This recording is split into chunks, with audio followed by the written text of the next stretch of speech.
Id-deputat u ex-kap nazzjonalista Adrian Delija qed imeri lilu nnifsu dwar dak li kien qal dwar l-establishment nazzjonalista lura meta kienu fil-proċess biex iqaxtuh mit-tmexxija tal-istess Partit Nazzjonalista.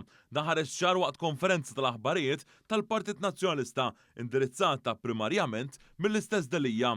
One News staqsa dwar l-establishment fil-Partit Nazzjonalista ftit jiem wara li Delija konvenjentament biddel id-diska li kien idoq ftit ta' snin ilu biss. Għall-ewwel ipprova idur mal-mistoqsija u qalimna hekk. Aħna qed ngħixu fi żminijiet tal-lum. Madankollu, Delija sfida lil ġurnalist biex isemmalu dak li kien qal dwar l-establishment fil-Partit Nazzjonalista.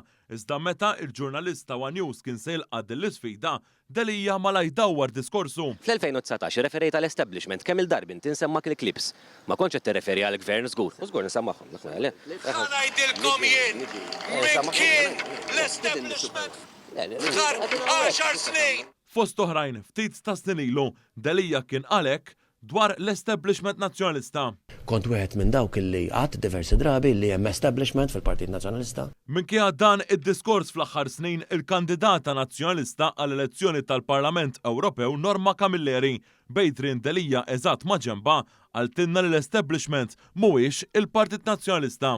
Il-Partit Nazzjonalista diġà kjarifika diversi drabi li l-establishment mhuwiex il-Partit Nazzjonalista.